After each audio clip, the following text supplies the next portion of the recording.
منبر نور پر جلوہ فرما گلے گلزار قادریت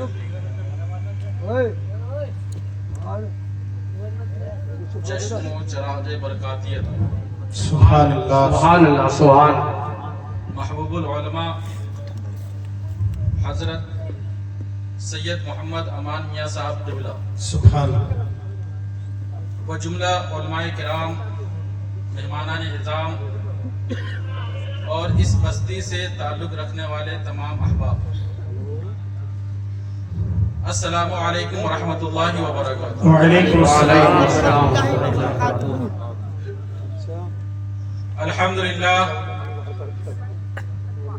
الحمدللہ رب العالمین والصلاة والسلام على سید الانبیاء واشرف المرسلین وعلى آلہ واصحابہ وازواجہ وذریاتہ ومن تبعہم بإحسان الی یوم الدین، اما بعد فاعوذ باللہ من الشیطان الرجیم، بسم اللہ الرحمن الرحیم، الا ان اولیاء اللہ لا خوف علیہم ولا هم يحزنون، سبحان اللہ الذین آمنوا وكانوا يتقون، صدق اللہ العظیم، وبلغنا رسوله النبی الامین الکریم، ونحن على ذلك لمن الشاہدین والشاکرین، والحمد للہ رب العالمین۔ حضرات گرامی، آئیے گفتگو شروع کرنے سے پہلے ایک مرتبہ ہم سب مل کر آقائے نامدار، مدینے کے تاجدار، دونوں عالم کے مختار، محبوب کردگار، حضرت آمنہ کے لال، حضرت عبداللہ کی آنکھوں کے تارے، گرتے ہوں کو اٹھانے والے احمد مجتبیٰ محمد مصطفیٰ صلی اللہ تعالی علیہ وسلم کی بارگاہ ناز میں درود پاک کا ہدیہ پیش کرنے پڑھیے، اللہم صلی علی سیدنا محمد وعلی آلہ سیدنا محمد وعلی آلہ وصحبہ وبارک وسلم، صلاۃ و سلام علیک یا رسول اللہ صلی اللہ تعالی علیہ وسلم۔ حضرات محترم، ایک مرتبہ اور بلند آواز سے درود پاک پڑھیں، اللہم صلی علی سیدنا مولانا محمد وعلی آلہ وصحبہ وبارک وسلم، صلاۃ و سلام علیک یا رسول اللہ صلی اللہ تعالی علیہ وسلم۔ حضرات گرامی، اللہ تبارک و تعالی کا یہ بے پناہ فضل و احسان ہے کہ اس نے ہمیں انسان بنایا، بے شک مسلمان بنایا، بے شک مسلمان بنانے کے ساتھ ساتھ اپنے محبوب کی امت میں پیدا سبحان فرمایا، اللہ اور اللہ تبارک و تعالی کا بے پناہ فضل و احسان ہے کہ اس امت میں انبیاء کرام کی تعظیم و تکریم کرنے کے ساتھ ساتھ اولیاء کرام سے محبت و عقیدت رکھنے والا بنا۔ سبحان اللہ حضرات گرامی، اللہ کے ولی کون ہوتے ہیں؟ اللہ کا ولی وہ ہے جو اللہ کا محبوب ہوتا ہے، سبحان اللہ جو اللہ کا مقرب ہوتا ہے، جو اللہ کی بارگاہ میں مقبول ہوتا ہے۔ بے شک سبحان اللہ ان اولیاءہ الا المتقون، کہ اللہ کے ولی وہ لوگ ہیں جو تقوی والے ہیں۔ بے شک جی بے شک۔ جب ایک انسان اللہ تبارک و تعالیٰ کی بارگاہ میں مقبول ہو جاتا ہے، ولایت کا درجہ پا لیتا ہے، سبحان تو اس کا مقام خود اللہ تبارک و تعالیٰ قرآن پاک میں ارشاد فرما رہا ہے، الا خبردار ہو جاؤ، ان اولیاء اللہ لا خوف علیہم ولا هم يحزنون، کہ اللہ کے جو ولی ہوتے ہیں، اللہ کی بارگاہ میں جو مقرب ہو جاتے ہیں، اللہ کی بارگاہ میں جو محبوب بندے بن جاتے ہیں، اللہ تبارک و تعالیٰ فرماتا ہے لا خوف علیہم، انہیں دنیا میں کسی چیز کا خوف نہیں، ولا هم يحزنون، اور نہیں آخرت میں انہیں کسی چیز کا غم ہے۔ سبحان اللہ سبحان اللہ یہ مقام ہے اولیاء کرام کا. جی اللہ تبارک و تعالیٰ نے یہ مقام اولیاء کرام کو عطا فرمایا. جی یہ عام ولی کا مقام ہے. ہر وہ شخص جس نے اللہ تبارک و تعالیٰ کی بارگاہ میں قرب حاصل کر لیا، جو اللہ کا ولی ہو گیا، یہ اس کا مقام ہے.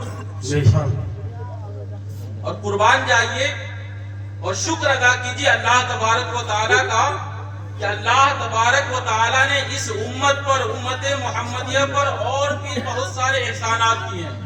جی بے شک. سبحان اللہ تبارک و تعالیٰ کا عظیم احسان ہے کہ اللہ تبارک و تعالیٰ نے ہمیں جو نعمتیں دی ہیں وہ نعمتیں بڑی بڑی دی ہیں، عظیم نعمتیں دی ہیں. بے شک بے شک. غور کیجئے اللہ تبارک و تعالیٰ نے جو ہمیں نبی دیا، جو نبی اعظم دیا، سبحان اللہ. دیا جو کتاب اعظم دیا، سبحان اللہ. فاروق دیا جو فاروق اعظم سبحان دیا، اللہ. غوث دیا تو غوث اعظم دیا. سبحان اللہ. سبحان اللہ. ماشاء اللہ. تبھی تو امام عشق و محبت، مجدد دین و ملت، اعلیٰ حضرت امام احمد رضا خان فاضل بریلوی فرماتے ہیں غوث اعظم امام التقا والنبوہ. سبحان اللہ. اے شان قدرت پہ لاکھوں سبحان سلام. اللہ. واہ کیا مرتبہ اے غوث ہے بالا تیرا، اونچے اونچوں کے سروں سے قدم آنا تیرا. بے شک. بھلا کیا کوئی جانے کہ ہے کیسا تیرا، اولیاء ملتے ہیں آنکھیں وہ ہے تلوار. سبحان اللہ. سبحان اللہ. یہ حضور غوث پاک رضی اللہ تعالیٰ عنہ کا مقام ہے. تو اے سنیو، یہ اللہ تبارک و تعالیٰ کا ہم پر احسان ہے کہ اللہ تبارک و تعالیٰ نے ولیوں کے سردار ہمیں عطا فرمایا، سبحان اللہ. جنہیں ہم محبوب سبحانی، قطب ربانی، غوث سمدانی اور غوث اعظم، پیر پیرا، میر میرا، دستگیر، روشن ضمیر، سیدنا شیخ عبد القادر جیلانی رضی اللہ تعالیٰ عنہ کے نام سے جانتے ہیں. بے شک. سبحان یہ حضور غوث پاک رضی اللہ تعالیٰ عنہ کا مقام ہے کہ اللہ تبارک و تعالیٰ نے آپ کو ولیوں کا سردار بنایا. بے شک. بے شک. سبحان اللہ. خود آپ حضور غوث پاک رضی اللہ تعالیٰ عنہ کا مقام دیکھیے خود ان کے کلام سے. حضور غوث پاک رضی اللہ تعالیٰ عنہ فرماتے ہیں لِكُلِّ وَلِيٍّ قَدَمٌ وَإِنِّي عَلَىٰ قَدَمِ النَّبِيِّ بَدْرِ الْكَمَالِ. سبحان اللہ. ولی جو ہے دنیا کے اندر، جو ولی ہے، ہر ولی کسی نہ کسی نبی کے قدم پر ہوتا ہے. بے شک. سبحان اللہ. یعنی کسی نہ کسی نبی کے فضل و کمال کا وہ ولی پڑھتا ہوتا ہے. بے شک. یعنی دنیا کے اولیاء کرام کی خصوصیات، ان کے فضل و کمال پر اگر آپ غور کریں گے تو آپ کو سمجھ میں آئے گا کہ کسی ولی کے اندر اگر حیرت موسیٰ کا جلال ہے، کسی ولی کے اندر حیرت یحییٰ کی گریہ وزاری ہے، کسی ولی کے اندر حیرت ایوب کا صبر ہے، کسی ولی کے اندر حیرت یوسف کا حسن ہے، کسی ولی کے اندر حیرت عیسیٰ کے کمالات ہیں. یعنی دنیا کا ہر ولی کسی نہ کسی نبی کے فضل و کمال کا پڑھتا ہوتا ہے. سبحان اللہ. آپ فرماتے ہیں کہ تمام اولیاء کرام تو دیگر انبیاء کرام کے فضل و کمال کے پڑھتو بنے، لیکن میں جو ہوں ولی و نبیوں کے سردار کے فضل و کمال کا پڑھتا ہوں. سبحان اللہ. سبحان اللہ. نعرہ تکبیر. کہ تمام اولیاء کرام، انبیاء کرام کے فضل و کمال کے پڑھتے ہوئے میں نبیوں کے سردار کے فضل و کمال کا پڑھتا ہوں. اسی وجہ سے حضور کو جب نبی پاک صلی اللہ تعالیٰ علیہ وسلم تمام نبیوں کے سردار تھے، آپ کو اللہ تبارک و تعالیٰ نے وہ مقام عطا کیا تھا جو دنیا میں کسی نبی کو نہیں ملا. اسی طریقے سے حضور غوث پاک رضی اللہ تعالیٰ عنہ کو اللہ تعالیٰ نے وہ مقام عطا کیا جو دنیا میں کسی ولی کو نہیں ملا. اسی لیے تو اعلیٰ حضرت امام محمد رضا خان فاضل بریلوی فرماتے ہیں جس کی منبر ہوئی گردن اولیاء کی کرامت میں لاکھوں سلام. سبحان اللہ. تو یہ حضور غوث پاک رضی اللہ تعالیٰ عنہ کا مقام ہے. آپ اسی قول کی تشریح دیکھیں کہ حضور غوث پاک رضی اللہ تعالیٰ عنہ فرما رہے ہیں کہ میں نبیوں کے سردار، دونوں عالم کے مختار محمد مصطفیٰ صلی اللہ تعالیٰ علیہ وسلم کے فضل و کمال کا پڑھتا ہوں. میں ان کے فضل و کمال کا عکس ہوں. اس پر غور کرنے کی ضرورت ہے. یہ کوئی آسان بات نہیں ہے، کوئی ہلکی بات نہیں ہے. یہ دعویٰ بہت بڑا دعویٰ ہے. اب اس کی دلیل دیکھیے. حضور غوث پاک رضی اللہ تعالیٰ عنہ کی زندگی کا جب ہم مطالعہ کریں گے تو آپ کو سمجھ میں آئے گا کہ حضور غوث پاک رضی اللہ تعالیٰ عنہ کی زندگی کو نبی پاک صلی اللہ تعالیٰ علیہ وسلم کی زندگی سے مشابہت تھی. جی. میں آپ کو بتلاتا ہوں کہ جب ہم سب کے آقا نبی اکرم نور مجسم صلی اللہ تعالی علیہ وسلم اس دنیا میں تشریف لائے تو اس وقت دنیا کا حال کیا تھا؟ دنیا میں جہالت پھیلی ہوئی تھی، دنیا میں ظلم پھیلا ہوا تھا، دنیا میں لوگوں کے حقوق دبائے جا رہے تھے۔ ایسے دور میں اللہ کے رسول صلی اللہ تعالی علیہ وسلم نبی بن کر کے اس دنیا میں تشریف لائے۔ آپ حضور غوث پاک رضی اللہ تعالی عنہ کی پیدائش کو دیکھیں، جب آپ اس دنیا میں آ رہے تھے اس وقت مسلمانوں کی حالت خراب ہو رہی تھی، آپس میں کشمکش بڑھتی جا رہی تھی۔ ایک طرف عباسی حکومت زوال پذیر تھی، دوسری طرف سلجوقی سلطنت آگے بڑھ رہی تھی۔ مسلمان آپس میں راہ اعتدال سے ہٹ چکے تھے، آپس میں ایک دوسرے کے دست و گریباں تھے۔ ایسے موقع پر حضور غوث پاک رضی اللہ تعالیٰ عنہ کی پیدائش ہوتی ہے۔ تو جو حالت نبی پاک صلی اللہ تعالیٰ علیہ وسلم کی ولادت کے وقت دنیا کی تھی، تقریباً ایسی ہی حالت حضور غوث پاک رضی اللہ تعالیٰ عنہ کی ولادت کے وقت مسلمانوں کی تھی۔ آپ اسی طرح غور کیجئے، جب نبی پاک صلی اللہ تعالیٰ علیہ وسلم اس دنیا میں تشریف لائے تو آپ کے تشریف لانے سے پہلے، آپ سے پہلے جتنے انبیاء کرام اس دنیا میں تشریف لائے انہوں نے اپنی امتوں سے نبی پاک صلی اللہ تعالیٰ علیہ وسلم کی آمد کی خوشخبری سنائی۔ ہر نبی نے اپنی امت کو یہ خوشخبری سنائی کہ ایک نبی آنے والا ہے، ایک نبی آنے والا ہے۔ نبی پاک صلی اللہ تعالیٰ علیہ وسلم کے دور میں عیسائیوں کے جو غالب ہوتے تھے اور اسی طریقے سے یہودیوں کے جو ربی ہوا کرتے تھے، جو ان کے مذہبی پیشوا تھے، ان لوگوں نے نبی پاک صلی اللہ تعالیٰ علیہ وسلم کی آمد کی بشارت دی، اور بہت سے کاہن نے اور بہت سے بادشاہوں نے حضور نبی پاک صلی اللہ تعالیٰ علیہ وسلم کی آمد کی بشارت دی۔ اسی طریقے سے حضور غوث پاک رضی اللہ تعالیٰ عنہ کی ولادت سے پہلے اس دور کے جو اولیاء کرام تھے، بلکہ آپ کی ولادت سے پہلے جو اولیاء کرام تھے، ان لوگوں نے حضور غوث پاک رضی اللہ تعالیٰ عنہ کی ولادت کی خوشخبری دی۔ حضور غوث پاک رضی اللہ تعالیٰ عنہ کو نبی پاک صلی اللہ تعالیٰ علیہ وسلم سے، پھر آپ آگے دیکھیے کہ جب نبی پاک صلی اللہ تعالیٰ علیہ وسلم اس دنیا میں تشریف لائے تو آپ کی تشریف آوری کے وقت اللہ تبارک و تعالیٰ نے اپنی طرف سے بے پناہ رحمتوں کا نزول فرمایا، بے پناہ برکتوں کا نزول فرمایا۔ بہت سے ایسے واقعات رونما ہوئے جس سے نبی پاک صلی اللہ تعالیٰ علیہ وسلم کی شان کو بڑھایا گیا۔ اسی طریقے سے جب حضور غوث پاک رضی اللہ تعالیٰ عنہ اس دنیا میں تشریف لائے تو آپ کے تشریف لانے کے ساتھ ساتھ آپ بہت سی ایسے واقعات اس دنیا میں رونما ہوئے جو اس بات کی دلیل تھی کہ ایک ایسا بچہ اس دنیا میں آ رہا ہے جو بنیوں کی سرداری کرنے والا ہے۔ تو یہ حضور غوث پاک کی مشابہت ہے نبی پاک صلی اللہ تعالیٰ علیہ وسلم سے، کہ جس طریقے سے نبی پاک صلی اللہ تعالیٰ علیہ وسلم کو اللہ تبارک و تعالیٰ نے یتیم بنا کر کے اس دنیا میں بھیجا، حضور غوث پاک رضی اللہ تعالیٰ عنہ بھی یتیم تھے۔ جس طریقے سے اللہ تبارک و تعالیٰ نے نبی پاک صلی اللہ تعالیٰ علیہ وسلم کو بے شمار معجزات عطا فرمائے کہ آپ کے معجزات کو کوئی شمار نہیں کر سکتا ہے، اسی طریقے سے اللہ تبارک و تعالیٰ نے حضرت غوث پاک کو اتنے کرامات عطا فرمائے ہیں کہ آپ کی کرامتوں کو شمار نہیں کیا جا سکتا۔ جس سے سمجھ میں آتا ہے کہ حضور غوث پاک رضی اللہ تعالیٰ عنہ نبی پاک صلی اللہ تعالیٰ علیہ وسلم کے فضل و کمال کے پرتو تھے، کہ جتنے معجزات اللہ تبارک و تعالیٰ نے نبی پاک صلی اللہ تعالیٰ علیہ وسلم کو عطا فرمائے، ہر قسم کے معجزات عطا فرمائے، ہم ان کو شمار نہیں کر سکتے۔ اس طریقے سے حضور غوث پاک رضی اللہ تعالیٰ عنہ کے مقام کو ہم شمار نہیں کر سکتے، ان کے کرامات کو ہم شمار نہیں کر سکتے۔ یہ مناسبت ہے حضور غوث پاک رضی اللہ تعالیٰ عنہ کو نبی پاک صلی اللہ تعالیٰ علیہ وسلم کی زندگی سے، یہ وہ مناسبت ہے جو ہم زندگی میں دیکھ سکتے ہیں۔ اس کے علاوہ بہت سے ایسی مناسبتیں ہیں جن کا ہم اندازہ نہیں لگا سکتے۔ اس بنیاد پر حضور غوث پاک رضی اللہ تعالیٰ عنہ نے فرمایا کہ لِكُلِّ وَلِيٍّ قَدَمٌ، کہ ہر ولی کسی نہ کسی نبی کے قدم پر ہوتا ہے، اور میں بدر جو 14ویں کا چاند ہے اس کے نقش قدم پر ہوں، یعنی نبیوں کے سردار۔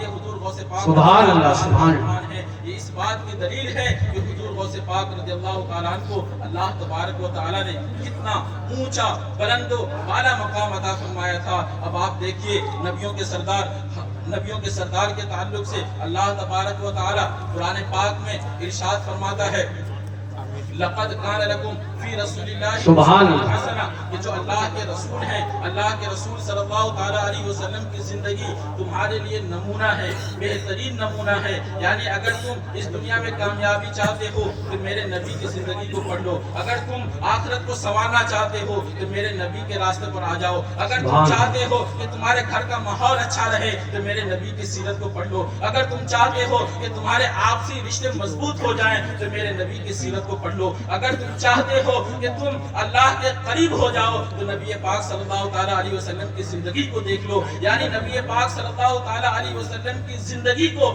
اللہ تبارک و تعالیٰ نے اس دنیا میں تمام لوگوں کے لیے بہترین آئیڈیل بنا کر کے پیش کیا۔ نبی پاک صلی اللہ تعالیٰ علیہ وسلم کی زندگی کو مطالعہ کریں گے تو سمجھ میں آئے گا کہ نبی پاک صلی اللہ تعالیٰ علیہ وسلم کی زندگی میں ہر اعتبار سے ہمارے لیے رہنمائی موجود ہے، چاہے وہ سیاست کے اعتبار سے ہو، قیادت کے اعتبار سے ہو، گھریلو مسائل کے اعتبار سے ہو، خانگی مسائل کے اعتبار سے ہو، دوستی کے اعتبار سے ہو، زندگی گزارنے کے اعتبار سے ہو، رشتہ داری کے اعتبار سے ہو، ہر اعتبار سے، جس اعتبار سے، جس اینگل سے ہم نبی پاک صلی اللہ تعالیٰ علیہ وسلم کی زندگی کو پڑھیں گے، نبی پاک صلی اللہ تعالیٰ علیہ وسلم کی زندگی ہماری رہنمائی کرتی ہوئی نظر آئے گی۔ آپ ایک باپ ہونے کی حیثیت سے عظیم ہے، ایک بیٹا ہونے کی حیثیت سے عظیم ہے، ایک شوہر ہونے کی حیثیت سے عظیم ہے، ایک دوست ہونے کی حیثیت سے عظیم ہے، آپ ایک جنگی ماہر ہونے کی حیثیت سے عظیم ہے، آپ ایک معاشرہ بنانے والے، ایک عظیم معاشرہ بنانے والے انسان ہیں۔ یعنی جس اعتبار سے نبی پاک صلی اللہ تعالیٰ علیہ وسلم کی زندگی کا ہم مطالعہ کریں گے، ہر اعتبار سے نبی پاک صلی اللہ تعالیٰ علیہ وسلم کی زندگی ہماری رہنمائی کرتی ہوئی نظر آئے گی۔ اسی لیے تو حضرت عائشہ صدیقہ رضی اللہ تعالیٰ عنہا کی بارگاہ میں جب یہ سوال کیا گیا کہ آپ فرما دیجئے کہ نبی پاک صلی اللہ تعالیٰ علیہ وسلم کے اخلاق کیسے تھے، تو حضرت عائشہ صدیقہ کا جواب سنیے۔ آپ نے فرمایا کیا تم نے قرآن نہیں پڑھا ہے کہ تم یہ سوال کر رہے ہو؟ القرآن، کہ جو نبی پاک صلی اللہ تعالیٰ علیہ وسلم کا جو خلق تھا، نبی پاک صلی اللہ تعالیٰ علیہ وسلم کی زندگی گزارنے کا جو طریقہ تھا وہ قرآن کے مطابق تھا۔ آپ چلتے تھے تو قرآن کے مطابق چلتے تھے، آپ بولتے تھے تو قرآن کے مطابق بولتے تھے، جب بات کرتے تھے قرآن کے مطابق بات کرتے تھے۔ اللہ تبارک و تعالیٰ نے قرآن پاک میں جن چیزوں کو کرنے کا حکم دیا ہے آپ ان چیزوں کو بجا لاتے تھے، اور جن چیزوں سے بچنے کا حکم دیا ہے ان تمام چیزوں سے بچ جاتے تھے۔ گویا کہ نبی پاک صلی اللہ تعالیٰ علیہ وسلم کو اللہ تبارک و تعالیٰ نے ایسا بنایا ہے کہ اللہ تبارک و تعالیٰ نے جن چیزوں کو کرنے کا ہمیں حکم دیا اسے تھیوری کے طور پر اللہ تبارک و تعالیٰ نے قرآن پاک میں ہمارے لیے پیش کیا، اور پریکٹیکل کے طور پر نبی پاک صلی اللہ تعالیٰ علیہ وسلم کی زندگی کو ہمارے سامنے پیش کیا۔ تو نبی پاک صلی اللہ تعالیٰ علیہ وسلم کی زندگی ہمارے لیے ایک پریکٹیکل بک کی طرح ہے۔ اس طریقے سے پریکٹیکل بک کا تعلق صرف پڑھنے سے نہیں ہوتا ہے، صرف پڑھانے سے نہیں ہوتا ہے، بلکہ پریکٹیکل بک کا تعلق پڑھ کر سمجھنے اور سمجھنے کے ساتھ ساتھ اس پر عمل کرنے سے اس کا تعلق ہوتا ہے۔ اسی طریقے سے نبی پاک صلی اللہ تعالیٰ علیہ وسلم کی جو زندگی ہے یہ قرآن کی عملی تفسیر ہے۔ اگر ہم چاہتے ہیں کہ قرآن کو سمجھے، اگر ہم چاہتے ہیں کہ ہماری زندگی قرآن کے مطابق ہو، اگر ہم چاہتے ہیں کہ اللہ ہم سے راضی ہو جائے، اگر ہم چاہتے ہیں کہ ہمارے گھر کا ماحول اچھا ہو جائے، اگر ہم چاہتے ہیں کہ ہم اس دنیا میں پھر سے ترقی کر جائیں، اگر ہم چاہتے ہیں کہ ہم اپنی دنیا اور آخرت کو سنوار لیں، تو ہمیں نبی پاک صلی اللہ تعالیٰ علیہ وسلم کی سیرت کو پڑھنا ہوگا۔ نبی پاک صلی اللہ تعالیٰ علیہ وسلم کی سیرت کو اللہ تبارک و تعالیٰ نے ہمارے لیے نمونہ بنا کر کے پیش کیا ہے۔ تو جس طریقے سے اللہ تبارک و تعالیٰ نے نبیوں کے سردار نبی پاک صلی اللہ تعالیٰ علیہ وسلم کی زندگی کو ہمارے لیے آئیڈیل اور نمونہ بنایا، اسی طریقے سے ولیوں کے سردار کی زندگی بھی ہمارے لیے بہترین نمونہ اور آئیڈیل ہے۔ حضور سے پاک رضی اللہ تعالیٰ عنہ کی زندگی ہمارے لیے کس طریقے سے آئیڈیل ہے؟ کیوں نہ ہو کہ جب حضور غوث پاک رضی اللہ تعالیٰ عنہ کا مقام یہ ہے کہ آپ نبیوں کے سردار کے فضل و کمال کے عکس اور پرتوں ہیں، کبھی تو اعلیٰ حضرت علی رحمت و رضوان حضور غوث پاک کے تعلق سے فرماتے ہیں مصطفیٰ کے تنے بے سایہ کا مصطفیٰ کے تنے بے سایہ کا سایہ دیکھا، جس نے دیکھا جلوے، جس نے دیکھا میرے آقا جلوے زیبا تیرا۔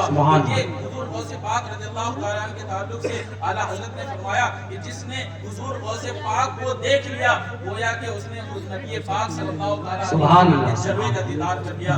جب حضور غوث پاک رضی اللہ تعالیٰ عنہ نبی پاک صلی اللہ تعالیٰ علیہ وسلم کے فضل و کمال کے عکس اور پڑھتے ہیں تو جس طریقے سے نبیوں کے سردار کی زندگی ہمارے لیے آئیڈیل اور نمونہ ہے، اسی طریقے سے حضور غوث پاک رضی اللہ تعالیٰ عنہ کی زندگی بھی ہمارے لیے آئیڈیل اور نمونہ ہے۔ آج چونکہ یہ حضور غوث پاک کی محفل ہے تو میں آپ کو ان کی زندگی سے سمجھانا چاہتا ہوں کہ ہمارے لیے حضور غوث پاک رضی اللہ تعالیٰ عنہ کی زندگی کس طریقے سے آئیڈیل ہے۔ آپ غور کیجئے کہ حضور غوث پاک رضی اللہ تعالیٰ عنہ جب اس دنیا میں تشریف لائے، سبحان اللہ سبحان اللہ، تو حضور غوث پاک، ہم اس دنیا میں جتنے لوگ آتے ہیں جو زندگی گزارتے ہیں، ہم دنیا کی زندگی کو 3 مرحلوں میں بانٹ سکتے ہیں۔ جی بچپن کا مرحلہ ہے، نوجوانی کا مرحلہ ہے، جوانی کے بعد سے بڑھاپے تک کا مرحلہ ہے۔ بے شک، ہر انسان کی زندگی میں صرف یہی 3 دور آتے ہیں، جی اور حضور غوث پاک رضی اللہ تعالیٰ عنہ کی جو زندگی ہے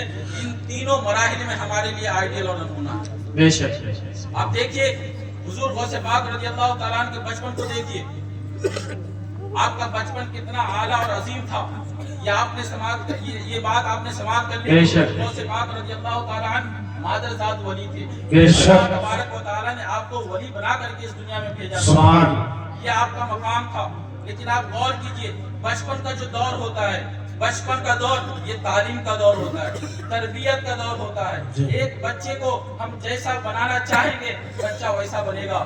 بچہ اپنے ماحول کے اعتبار سے ڈھلتا ہے، ہمارے گھر کا ماحول جیسا ہوگا بچہ ویسا بنے گا۔ اس کو آج کے دور سے مشاہدہ کیجئے، آج سوشل میڈیا کا دور ہے، آپ بچوں کو دیکھیں گے کہ بچہ آپ کا فیس بک پہ ملے گا، بچہ آپ کا ٹویٹر پہ ملے گا اور واٹس ایپ پہ ملے گا، انسٹاگرام پہ ملے گا۔ کیوں؟ کیونکہ آج کا ماحول یہی ہے کہ آج سوشل میڈیا کا دور ہے، لوگ سوشل میڈیا سے جڑ رہے ہیں، بچے بھی سوشل میڈیا سے جڑ رہے ہیں۔ اس سے سمجھ میں آتا ہے کہ ماحول کا اثر بچے پر بہت زیادہ پڑتا ہے، اور کیوں نہ ہو کہ خود اللہ کے رسول صلی اللہ تعالیٰ علیہ وسلم کے حدیث پاک میں اللہ کے رسول صلی اللہ تعالیٰ علیہ وسلم نے ارشاد فرمایا کہ بچہ جب اس دنیا میں آنکھ کھولتا ہے، جب بچہ پیدا ہوتا ہے تو دین فطرت پر پیدا ہوتا ہے، اسلام کی فطرت پر پیدا ہوتا ہے، لیکن اس کے ماں باپ پھر جو چاہتے ہیں اسے بعد میں بنا دیتے ہیں۔ تو اس سے سمجھ میں آیا کہ بچہ تو کوڑے کاغذ کی طرح ہوتا ہے، انسان اسے جیسا چاہے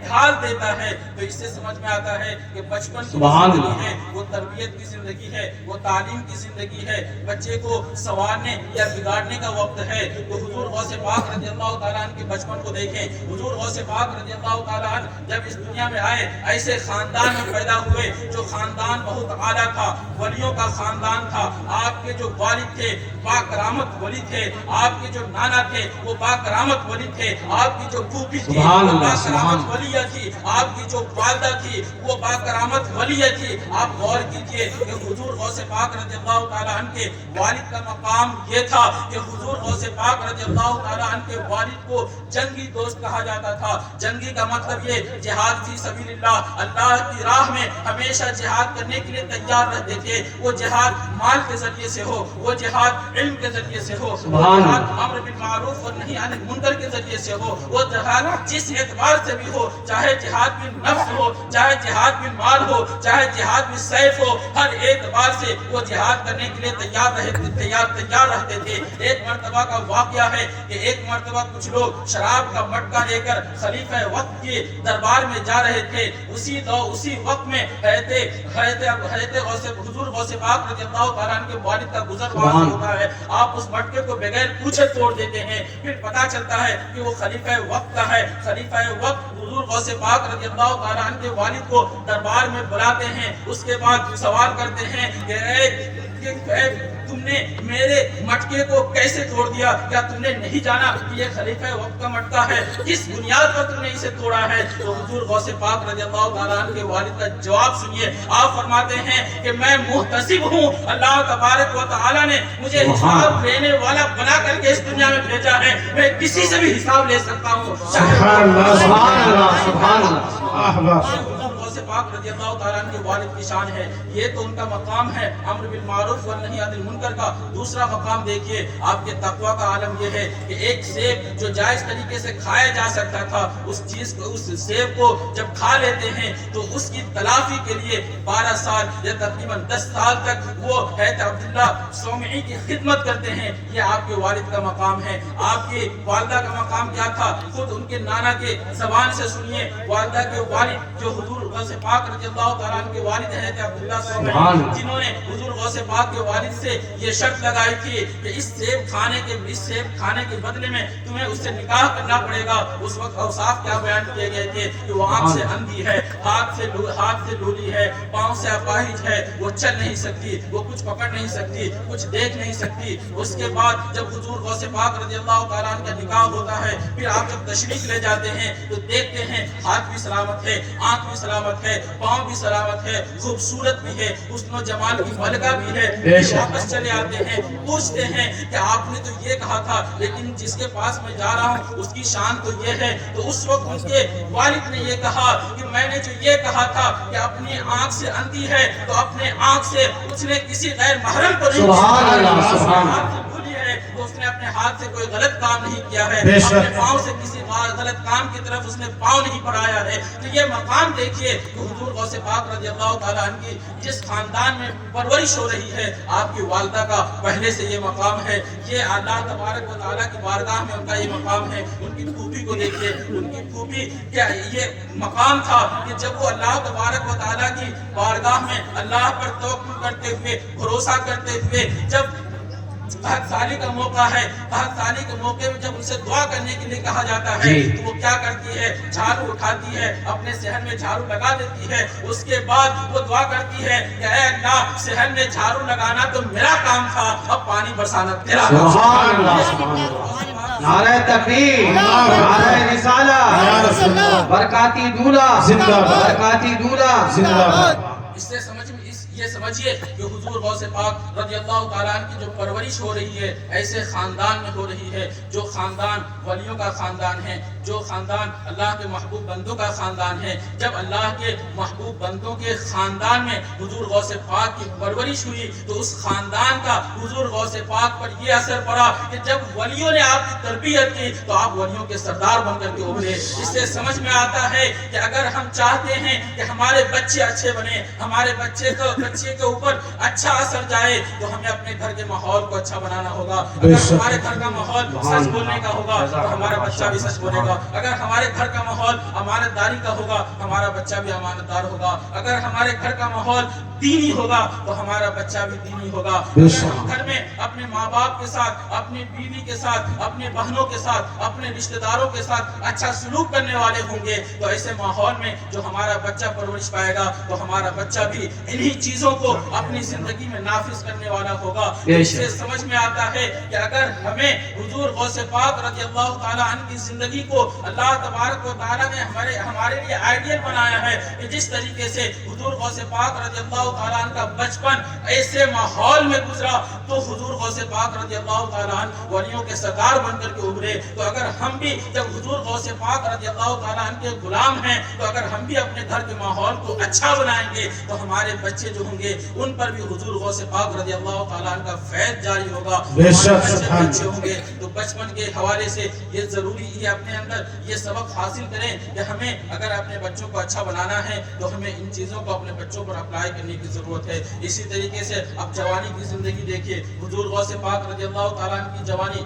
18 سال کی عمر میں حضور غوث پاک رضی اللہ تعالیٰ عنہ علم حاصل کرنے کے لیے اپنے گاؤں سے بغداد تشریف لے گئے۔ اس کے بعد 33 سال تک حضور غوث پاک رضی اللہ تعالیٰ عنہ علم حاصل کرتے رہے۔ آپ نے ظاہر کا علم حاصل کیا، آپ نے باطن کا علم حاصل کیا، آپ نے شریعت کا علم حاصل کیا، طریقت کا علم حاصل کیا۔ اس وقت بغداد میں جتنے بڑے بڑے علماء تھے ان علماء کے پاس حضور غوث پاک رضی اللہ تعالیٰ نے علم حاصل کیا۔ آپ دیکھیے 18 سال کی عمر میں علم حاصل کرنے جا رہے ہیں اور 33 سال تک تقریباً